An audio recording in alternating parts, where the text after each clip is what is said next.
নমস্কার, আপনারা দেখছেন উত্তরের দর্পণ। আমি রূপক। বিস্তারিত খবরের আগে শিরোনাম এক ঝলকে।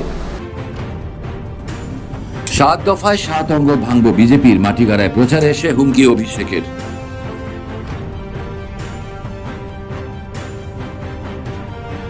মালদায় প্রচারে এসে এসএসসির ঘটনায় রাজ্য সরকারকে কটাক্ষ অমিত শাহের, লাগু হবে সিএএ স্পষ্ট জানিয়ে দিলেন। বিমল গুরুংকে নিয়ে ভোট প্রচারে বিজেপি নেতা কিরণ রিজিজু, রাজ্য সরকারকে দুর্নীতিগ্রস্ত বলে কটাক্ষ।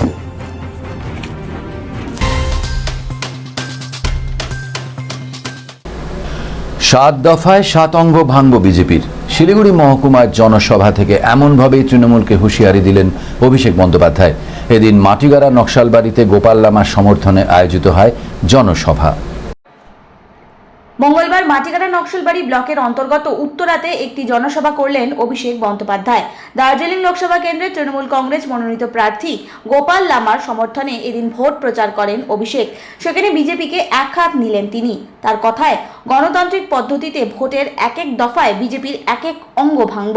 সবার শেষে তিনি বলেন, প্রথম দফায় বিজেপির মাথা, দ্বিতীয় দফায় কাঁধ, তৃতীয় দফায় কোমর, চতুর্থতে হাত, পঞ্চম দফায় পা, ষষ্ঠবারে হাঁটু ও সপ্তম দফায় গোটা শরীর ভেঙে বল হরি হরি বল। এছাড়াও বাংলার প্রতি কেন্দ্রের বঞ্চনা নিয়ে সরব হয়েছেন তৃণমূলের সেনাপতি। আমি তো চ্যালেঞ্জ করছি, আজকে আমি সভা করে গেলাম, 10 বছর বিজেপির নেতা, বিজেপির সরকার ক্ষমতায়, এখানে 15 বছরের অধিক বিজেপির সাংসদ রয়েছে, সুরিন্দর সিং আলুওয়ালিয়া সহ রাজু বিস্টা। 10 বছর পেরিয়ে গেছে মোদিজির শাসনকালে। বিজেপিকে চ্যালেঞ্জ করব, এখনো 2 দিন সময় আছে।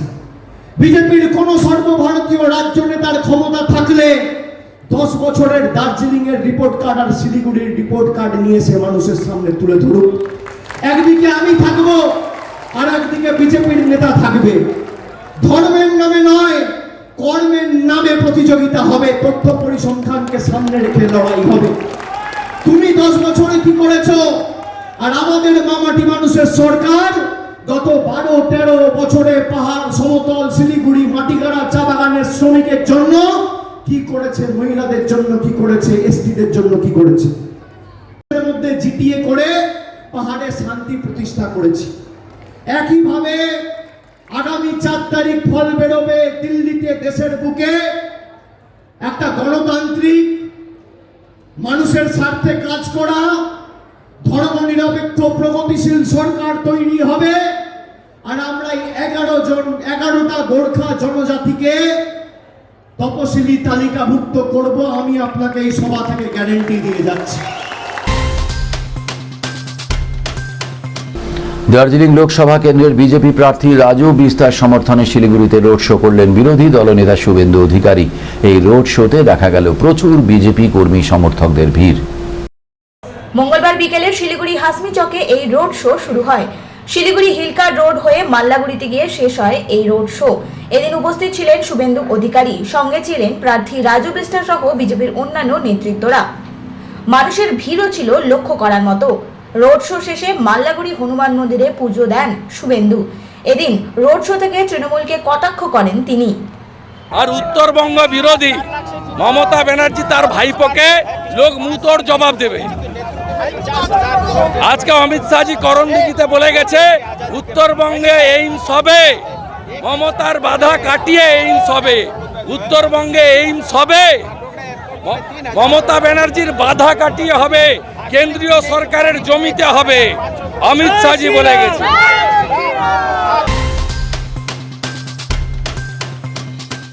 নির্বাচনের কিছুদিন আগেই আবার পাহাড়ের রাজনীতিতে শুরু হলো তরজা। আসন্ন লোকসভা নির্বাচনে এবার বিজেপিকে সমর্থন করার কথা ঘোষণা করলেন প্রদেশ কংগ্রেসের সাধারণ সম্পাদক বিনয় তামাং। মঙ্গলবার ভিডিও বার্তা প্রকাশ করে তিনি এই ঘোষণা করেন। পাহাড়ে স্থায়ী রাজনৈতিক সমাধানের দাবিকে সামনে রেখে বারংবার রাজনৈতিক তরজা দেখা গিয়েছে পাহাড়ে। অনেক ক্ষেত্রে দল বদলাতে দেখা গিয়েছে একাধিক রাজনৈতিক নেতৃত্বদের। মাস কয়েক আগেই কংগ্রেসে যোগদান করেছিলেন বিনয় তামাং। তাকে প্রদেশ কংগ্রেসের সভাপতি পদও দেওয়া হয়, কিন্তু দেখা যায় দার্জিলিং লোকসভা কেন্দ্রে মুনিশ তামাংকে প্রার্থী করা হয়। তারপর থেকেই কিছুটা বেঁকে বসেন বিনয়।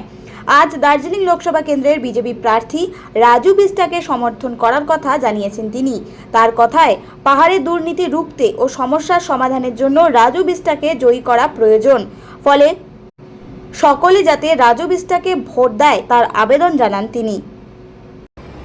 आगामी 26 अप्रैल में होने जा रहा है जो आम चुनाव है सेकेंड फेज का,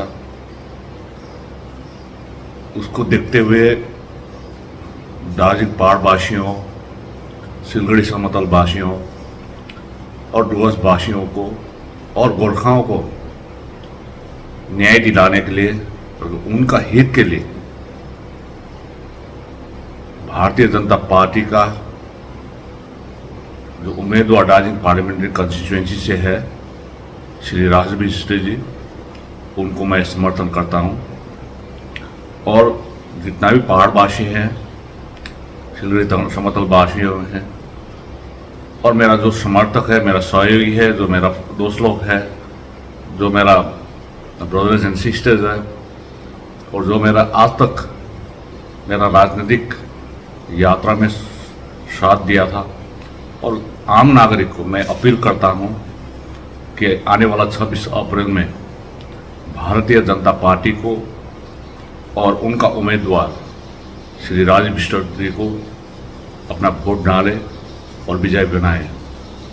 इसका मूल कारण यह है कि केंद्र में भारतीय जनता पार्टी का सरकार आने वाला है, और ये भी संभावना है कि 2026 में पश्चिम बंगाल में भी भारतीय जनता पार्टी का सरकार बनेगा।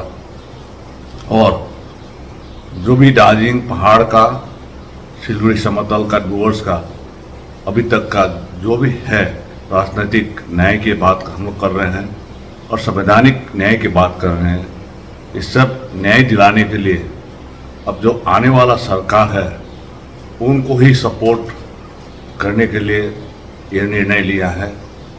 और मैं मानता हूं कि जो पहाड़ में भ्रष्टाचार है, जो नेपोटिज्म है, उसको भी ख़त्म करना है साथ ही साथ।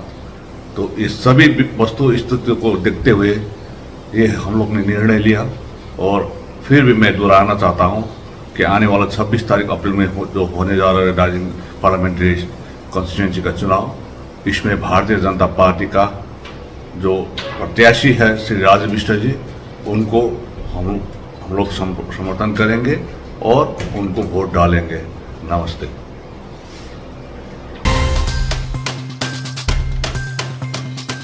বিমানবন্দরে ঢুকতেই অভিনেতা তথা বিদায়ী সাংসদ দীপক অর্থাৎ দেব অধিকারীকে দেখে জয় শ্রীরাম স্লোগান। মঙ্গলবার উত্তরে তৃণমূলের হয়ে প্রচারে এলেন অভিনেতা দেব। তবে বাগডোগরা বিমানবন্দরে ঢুকতেই জয় শ্রীরাম স্লোগান তোলেন বিজেপির কর্মী সমর্থকেরা। এদিন বিমানবন্দরে ঢুকতেই অভিনেতাকে দেখে জয় শ্রীরাম স্লোগান তোলেন বিজেপি কর্মী সমর্থকেরা।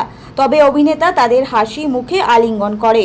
পাশাপাশি সাংবাদিক বৈঠক করে অভিনেতা বলেন, জয় শ্রীরাম ধ্বনি আমাদের সকলের।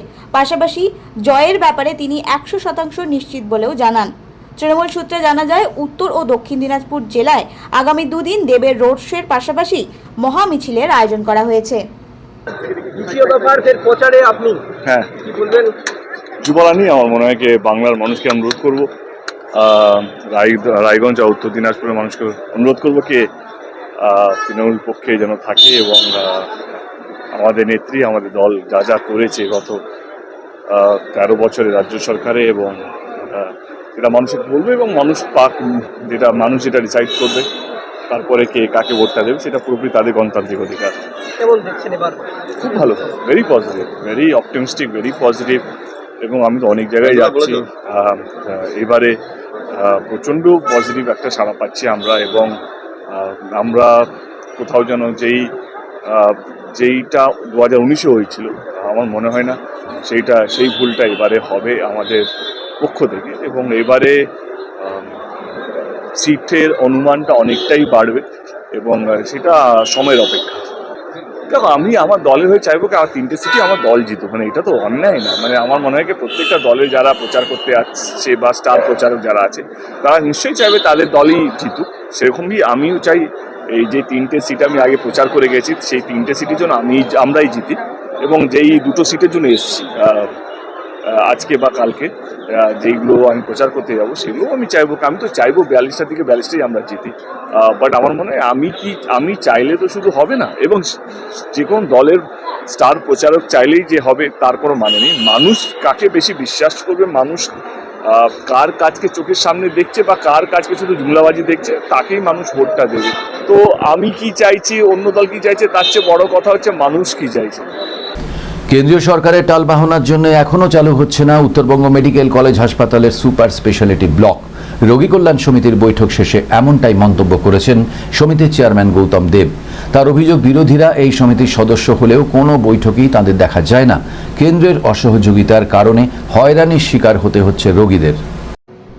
মঙ্গলবার উত্তরবঙ্গ মেডিকেল কলেজ ও হাসপাতালে রোগী কল্যাণ সমিতির বৈঠক অনুষ্ঠিত হয়। সেখানে উপস্থিত ছিলেন শিলিগুড়ির মেয়র তথা রোগী কল্যাণ সমিতির চেয়ারম্যান গৌতম দেব।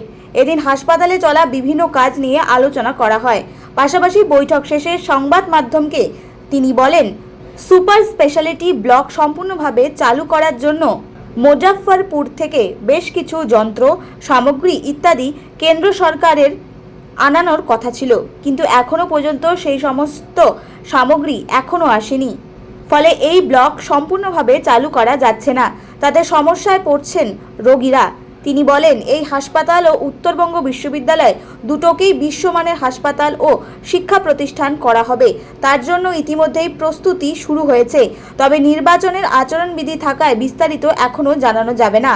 4 তারিখের পর লিখিতভাবে এই বিষয় নিয়ে তিনি সংশ্লিষ্ট কর্তৃপক্ষের সঙ্গে আলোচনা করবেন বলে জানান। সমস্যাটা কিছুটা আমরা মেটাতে পেরেছি, কিন্তু এটা আরও মাইক্রো লেভেলে গিয়ে আলোচনা করতে হবে। আজকে অতটা সময় ছিল। সেটা কি কর্পোরেশন থেকে এখন করা হচ্ছে? কর্পোরেশন এই যে দিয়ে আমরা তো পিসমিলভাবে চাচ্ছি, আমরা তো চালাতে পারবো না, অনেক বড় এলাকা, এটা আমাদের পক্ষে সম্ভব হচ্ছে না। এটা একটা গভর্নমেন্ট থেকে একটা স্পেশালি কিছু স্যাংশন নিতে হবে। আমাদের যদি কোনো ফান্ড দেয় তাহলে আমরা আলাদা লোক দিয়ে একটা আলাদা সেট আপ দরকার।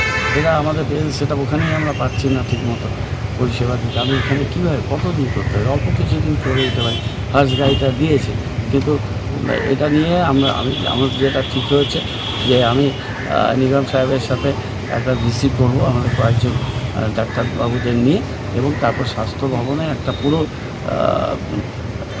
5-7টা ইস্যু নিয়ে, 100টা ইস্যু নিয়ে নয়, স্বাস্থ্য ভবনে হেলথ সেক্রেটারির সঙ্গে মিটিং করে ফাইনালি মুখ্যমন্ত্রীর সাথে, মাননীয় মুখ্যমন্ত্রীর সাথে একটা ডেট চেয়ে এটা আমি জুনের এন্ড বা জুলাই মাসের মধ্যে বলব। রাজ্যে প্রথম দফার নির্বাচন শেষ হতেই চলছে দ্বিতীয় দফার প্রস্তুতি। এরই মাঝে সোমবার শিক্ষক নিয়োগ দুর্নীতি মামলা, যা গত কয়েক বছর থেকে সবচেয়ে বেশি আলোচিত, তার রায় ঘোষণা করল কলকাতা হাইকোর্ট, যেখানে চাকরি হারিয়েছেন প্রায় 24,000 জন। মঙ্গলবার এর প্রতিবাদে শিলিগুড়ি, কোচবিহার এবং জলপাইগুড়িতে আন্দোলনে নামল চাকরিহারা প্রার্থীরা। শিলিগুড়ি এলাকায় বিক্ষোভ মিছিল দেখায় চাকরিহারারা। অপরদিকে কোচবিহার রাজবাড়ী স্টেডিয়াম চত্বরে এদিন প্রায় 2000 চাকরিহারা প্রার্থীরা জমায়েত হয়।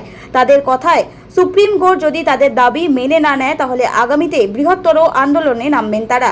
এছাড়া রাজ্য সরকারের ভুলে শিক্ষক শিক্ষিকারা এক বিরাট অনিশ্চয়তার সম্মুখীনে পড়েছে। এদিন এ কথাতেই পুনর্বহাল করার দাবিতে ও দুর্নীতিতে যুক্ত সকলের শাস্তির দাবিতে জলপাইগুড়ি পিডব্লিউডি মোড়ে ডিআই অফিসের সামনে বিক্ষোভ কর্মসূচি ডাকে এবিটিএ সহ ডিওয়াইএফআই ও এসএফআই কর্মী সমর্থকেরা। আমরা গতকাল যে রায় দিয়েছে হাইকোর্টে 2016-র যে SLST, group C, group D এবং 19, 11, 12-এর যে রায় দিয়েছে, সকলের চাকরি বরখাস্ত করেছে, মানে প্যানেলটাকে ক্যান্সেল করে দিয়েছে। তার ভিত্তিতে আমরা যারা ফ্রেশ ক্যান্ডিডেট, যারা আমরা ভালোভাবে পরীক্ষা দিয়ে চাকরি পেয়েছি, যারা আমরা যোগ্য ক্যান্ডিডেট, তারাই এখানে আমরা আজকে উপস্থিত হয়েছি।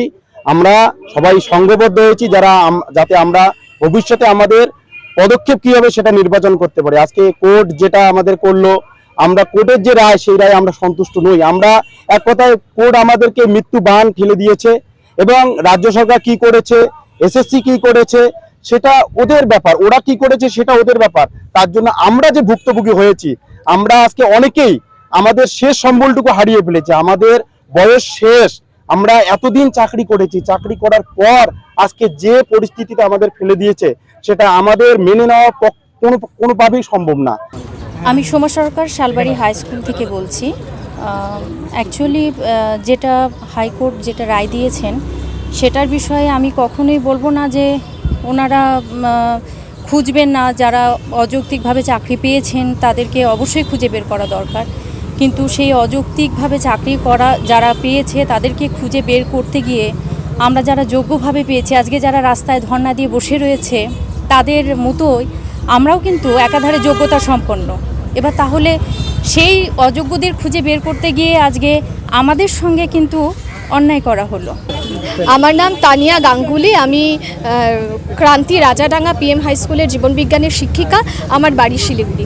আজকে আমরা এখানে একত্রিত হয়েছি শিলিগুড়ি এবং আশেপাশের সেই সমস্ত শিক্ষক শিক্ষিকারা যারা 2019 সালে রিক্রুটেড হয়েছিলেন SSC মারফত, এবং কাল মহামান্য হাইকোর্টের রায়ে যাদের চাকরি বাতিল হয়েছে আমরা সকলে একত্রিত হয়েছে আমাদের পরবর্তী পদক্ষেপ কি হবে সেই বিষয়ে আলোচনা করার জন্য। এবং বুঝতেই পারছেন সকালবেলা ঘুম থেকে উঠে শুনলাম যে আমার চাকরিটা নেই, আমরা সকলেই মানসিকভাবে বিপর্যস্ত, আমরা চিন্তিত, আমরা সকলে পরবর্তী পদক্ষেপ কি গ্রহণ করব সে বিষয়ে আলোচনার জন্য সকলে একত্রিত হচ্ছি।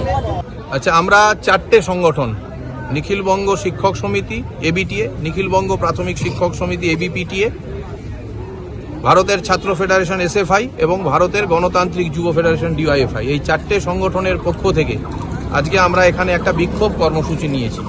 গতকাল মহামান্য আদালত একটা রায় দিয়েছেন, ঐতিহাসিক রায়, যে রায়ের ফলে আমাদের রাজ্যের মাধ্যমিক স্তরের ক্লাস 9, 10, 11, 12 সহ গ্রুপ C, গ্রুপ ডির প্রায় 25,753 জন মনের মতন শিক্ষক এবং শিক্ষাকর্মী যাদের চাকরি থেকে যাদের হচ্ছে গোটা প্যানেলটাই বাতিল করে দেওয়া হয়েছে। আমরা যে দাবিগুলো নিয়ে এখানে এসেছি, আমাদের নির্দিষ্টভাবে 4-5টে দাবি আছে। আমরা প্রথমত মনে করি যে এই গোটা ঘটনার দায় রাজ্য সরকারের, রাজ্য শিক্ষা দপ্তরের, SSCর এবং শিক্ষা প্রশাসনের, শিক্ষা সংসদের, এবং গোটা দায় এদেরকে নিতে হবে। এই দায় নিয়ে আমাদের হচ্ছে রাজ্যের শিক্ষা প্রশাসনের কর্তা ব্যক্তিদের হচ্ছে যে দায় নিয়ে পদত্যাগ করতে হবে, এটা প্রথম দাবি। এবং যেভাবে অন্যায়ভাবে এক্সট্রা পোস্ট তৈরি করে কিছু পরীক্ষার্থীকে বাড়তি সুবিধা পাইয়ে দেবার জন্য কিছু লোকজনকে নিয়োগ করা হয়েছিল, এবং যেটা হাইকোর্ট পরিষ্কারভাবে বলেছে অন্যায়, এবং আমরাও এই দাবি ইতিপূর্বে অনেকবার রেখেছিলাম যে অন্যায় ঘটনার কথা, এবং তাদের বিরুদ্ধেও রায় দিয়েছেন। এই পোস্ট আমাদের রাজ্যের যে ক্যাবিনেট, যে সরকারের যে ক্যাবিনেট, সেই ক্যাবিনেটে সিদ্ধান্ত হয়েছিল যে এই পোস্টগুলো তৈরি করার জন্য। এই ক্যাবিনেটের মাথা হচ্ছেন মুখ্যমন্ত্রী, তার শিক্ষামন্ত্রী, তার ক্যাবিনেটের মন্ত্রীরা। তাহলে দায় একার কারণ না, মুখ্যমন্ত্রী সহ সবার। সেই কারণে এই সরকারের প্রধান হিসেবে মুখ্যমন্ত্রীকেও এই দায় নিয়ে পদত্যাগ করার দাবি করছে। মালদা দক্ষিণ লোকসভা কেন্দ্রের বিজেপি প্রার্থী শ্রীরূপা মিত্র চৌধুরীর সমর্থনে মালদা শহরে রোড শো করলেন কেন্দ্রীয় স্বরাষ্ট্রমন্ত্রী অমিত শাহ। মালদা শহরের পোস্ট অফিস মোড় থেকে রোড শো শুরু করেন তিনি। শ্রীরূপা মিত্র চৌধুরীকে হুড খোলা গাড়িতে নিয়ে রোড শো শুরু করেন অমিত শাহ। মালদা শহরের রবীন্দ্র এভিনিউ পর্যন্ত এই রোড শো করা হয়। এদিন এই রোড শোতে প্রচুর মানুষের ভিড় লক্ষ্য করা যায়। এদিনের এই রোড শো থেকে তৃণমূলকে কটাক্ষ করার পাশাপাশি বিজেপিকে ভোট দেওয়ার জন্য আবেদন জানান অমিত শাহ।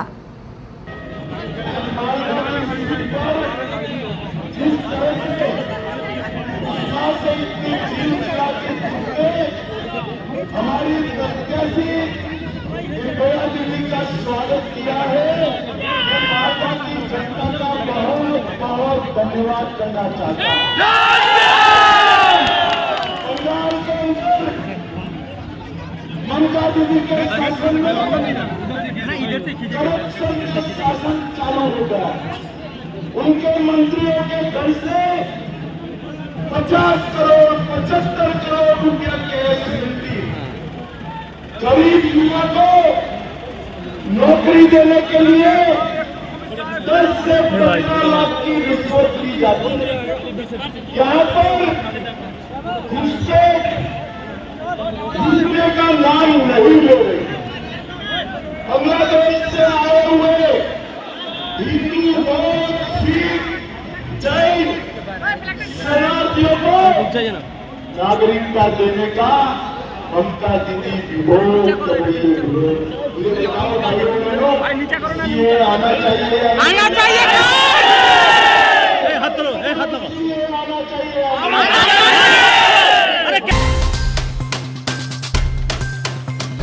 পশ্চিমবঙ্গে যত মন্ত্রী ও দপ্তর রয়েছে সকলেই বিভিন্ন দুর্নীতির সাথে জড়িত। এই রাজ্যে যত অবৈধ টাকা উদ্ধার হয়েছে অন্য রাজ্যে তা হয়নি। বাগডোগরা বিমানবন্দরে নেমে সংবাদ মাধ্যমে এমনই বললেন কেন্দ্রীয় মন্ত্রী কিরণ রিজিজু। দার্জিলিং লোকসভা কেন্দ্রের বিজেপি প্রার্থী রাজু বিস্টার সমর্থনে উত্তরবঙ্গে আসলেন কিরণ রিজিজু। এদিন কার্শিয়াংয়ে জনসভা রয়েছে তার। বাগডোগরা বিমানবন্দরে নেমে রাজ্য সরকারকে কটাক্ষ করে বলেন, সমস্ত রাজ্যেই তৃণমূল ও বামেরা রয়েছে এবং সেখানেই হিংসার ঘটনা ঘটছে। অন্যদিকে শিক্ষক নিয়োগ দুর্নীতিতে হাইকোর্টের রায় নিয়ে রাজ্য সরকার সুপ্রিম কোর্টে যাওয়ার কথা ঘোষণা করেছে। সেই প্রসঙ্গে তিনি বলেন, শিক্ষক নিয়োগ দুর্নীতি হয়েছে, তবে দেশের শীর্ষ আদালত যা সিদ্ধান্ত নেওয়ার নেবে। ये सेंसिटिव सिक्योरिटी मामला है, वो उचित अधिकारी जहां से बोलना चाहिए वही बताइए। मैं इसमें बोलना नहीं चाहता हूं। तो बोल रहा है बीजेपी हार करके लाया था अभिषेक को मारने के लिए, भी तो टीएमसी के बात का विश्वास मत कीजिए, वो ऐसे ही बंगाल में उल्टा सीधा बोलते रहते, विश्वास मत कीजिए। एजुकेशन स्कैम जो राय हुआ कल, हाईकोर्ट का जो राय आया, क्या कहेंगे? हाईकोर्ट ने जो बड़ा निर्णय दिया है उससे पहले लोगों को पता ही था कि पश्चिम बंगाल में कितना बड़ा स्कैम चल रहा था। सिर्फ एजुकेशन स्कैम नहीं है, हर चीज में नोटों के साथ उनका काम होता है। वेस्ट बंगाल सरकार में जितने भी मंत्री और विभाग है सबके सब स्कैम्स में जुड़े हुए हैं और करोड़ों का पैसा नकद में, जितना वेस्ट बंगाल में कैश पैसा बरामद होता है इस देश में कहीं और नहीं होता है। चोरी किया, गलती किया या जो भी धांधली किया पश्चिम बंगाल के सरकार में जो लोग, वो लोग किया। अब कोर्ट निर्णय करेंगे, ठीक है, उसका देखिए। সারা দেশের পাশাপাশি উত্তরবঙ্গেও সাড়ম্বরে পালিত হলো হনুমান জয়ন্তী। মঙ্গলবার সকাল থেকে শিলিগুড়ি হনুমান মন্দিরে দেখা গেল ভক্তদের ভিড়। অন্যদিকে কোচবিহারে আয়োজিত হলো একটি বর্ণাঢ্য শোভাযাত্রার। এদিন শিলিগুড়ির মাল্লাগুড়ি হনুমান মন্দিরে দেখা যায় ভক্তদের ভিড়। সকাল থেকেই চলে পুজো অর্চনা। পাশাপাশি মন্দির কর্তৃপক্ষের দাবি, ভজন কীর্তন সহ নানা অনুষ্ঠানের এদিন আয়োজন করা হয়। অন্যদিকে কোচবিহারের ভবানীগঞ্জ বাজারে ডালপট্টি ও গেঞ্জিপট্টি হনুমান ভক্তদের কমিটির পক্ষ থেকে এক বর্ণাঢ্য শোভাযাত্রার মাধ্যমে হনুমান জয়ন্তী পালন করা হয়। বজরংবলীর মূর্তি নিয়েও বিভিন্ন পথ পরিক্রমা করেন ভক্তরা। বলবো প্রত্যেকবারই আমি সাজি, এটা আমার একটা ভালোবাসার জায়গা, ভীষণ ভালো লাগে। সবাই মিলে যখন হই হল্লা করতে করতে আমরা হনুমান জয়ন্তী উৎসব পালনটা করি, এখানে আলাদা আনন্দের জায়গা। আর একটাই বার্তা, সবাই সবার মতো করে যার যার ধর্ম পালন করুক, কিন্তু সবাই একসাথে আমরা একাত্ম হয়ে আজকের দিন বলুন, আগামী যে কোনো উৎসবের দিন বলুন, সবাই একাত্ম হয়ে মিলমিশ করে আমরা চলবো, এই বার্তাটাই আমি আজকে দিতে চাই। আপনার বাড়ি কোথায়, আপনার কি নাম? আমার বাড়ি হচ্ছে গুঞ্জবাড়ি, আমার কাপড়ের দোকান আছে গৌরাঙ্গ বস্ত্রালয়। আমার নাম হচ্ছে উত্তম কুণ্ড, আমি কুচবিহার জেলা বস্ত্র ব্যবসায়ী সমিতির সম্পাদক। প্রতিবারই সাজেন আপনি? প্রতিবারই সাজি, শুধু এইবার নয়। আপনারা হয়তো খেয়াল করে দেখবেন, শুধু যে হনুমান জয়ন্তী উৎসব উপলক্ষে হনুমানজি সেজেছি তা নয়, আমি সান্টাক্লজ সেজেও কিন্তু পুরো কুচবিহার মানে ঘুরে বেড়াই, পার্কে যাই, চার্চে যাই। তো কাজেই আমার কাছে সব ধর্ম সমান, সবার ধর্মকে নিয়ে একটা আনন্দের বাতাবরণ সৃষ্টি করাটাই আমার পক্ষে, আমার কাছে একটা বিরাট প্রাপ্য জায়গা। চরকে দড়ি ছিঁড়ে মাটিতে ছিটকে পড়ে যাওয়ায় গুরুতর আহত ধূপগুড়ি ব্লকের মাগুরমারি 2 নম্বর গ্রাম পঞ্চায়েত ময়নাতুলি এলাকার এক চরক সন্ন্যাসী। সোমবার তাকে জলপাইগুড়ির হাসপাতালে ভর্তি করা হয়। জানা যায়, সোমবার চড়ক পুজো উপলক্ষে ময়নাতলী এলাকায় মেলা বসেছিল। সেখানে ঘোরানো হয় চড়ক। তবে স্থানীয়দের কথায় চড়কের দড়ির সঙ্গে বড়শি দিয়ে বাঁধা চড়ক সন্ন্যাসী সাইকেল চালানোর সময় বড়শি থেকে ছিটকে মাটিতে পড়ে যায়। আহত ব্যক্তির নাম দীপু রায়, বয়স 35। তিনি ধূপগুড়ির গদেয়াকুটির কাচারি তালি এলাকার বাসিন্দা। পুরো ঘটনায় গুরুতর জখম অবস্থায় হাসপাতালে ভর্তি চড়ক সন্ন্যাসী। সবচাইতে বেশি দুর্নীতিগ্রস্ত সরকার হলো তৃণমূল কংগ্রেস দ্বারা শাসিত সরকার। তৃণমূল কংগ্রেস অবৈধ অনুপ্রবেশকারীদের সাহায্য করে এসেছে। শুকনা এলাকায় বিজেপি প্রার্থী রাজু বিস্তার সমর্থনে প্রচারে এসে এমনটাই মন্তব্য করলেন কেন্দ্রীয় মন্ত্রী কিরণ রিজিজু। এদিন তিনি বিজেপি প্রার্থীর সমর্থনে একটি জনসভা করেন। শ্রীরূপা মিত্র চৌধুরীকে হুড খোলা গাড়িতে নিয়ে রোড শো শুরু করেন অমিত শাহ। মালদা শহরের রবীন্দ্র এভিনিউ পর্যন্ত এই রোড শো করা হয়। এদিন এই রোড শোতে প্রচুর মানুষের ভিড় লক্ষ্য করা যায়। এদিনের এই রোড শো থেকে তৃণমূলকে কটাক্ষ করার পাশাপাশি বিজেপিকে ভোট দেওয়ার জন্য আবেদন জানান অমিত শাহ।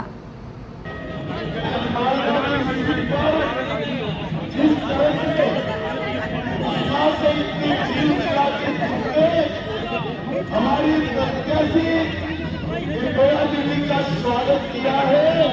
मैं माता की जनता का बहुत बहुत धन्यवाद करना चाहता हूँ। बंगाल के अंदर ममता दीदी के शासन में करप्शन का शासन चालू हो गया। उनके मंत्रियों के घर से 50 करोड़ 75 करोड़ रुपया कैश मिलती है। गरीब युवा को नौकरी देने के लिए 10 से 15 लाख की रिश्वत दी जाती है। यहाँ पर घुसने का नाम नहीं ले रहे। बांग्लादेश से आए हुए हिंदू बौद्ध सिख जैन शरणार्थियों को नागरिकता देने का ममता दीदी विरोध कर रही है। ये आना चाहिए, आना चाहिए, हाथ लो, हाथ लो, आना चाहिए।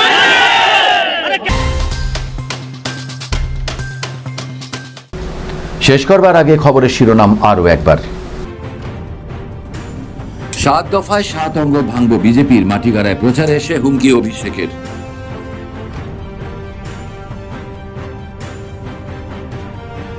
মালদায় প্রচারে এসে এসএসসির ঘটনায় রাজ্য সরকারকে কটাক্ষ অমিত শাহের, লাগু হবে সিএএ স্পষ্ট জানিয়ে দিলেন। বিমল গুরুংকে নিয়ে ভোট প্রচারে বিজেপি নেতা কিরণ রিজিজু, রাজ্য সরকারকে দুর্নীতিগ্রস্ত বলে কটাক্ষ।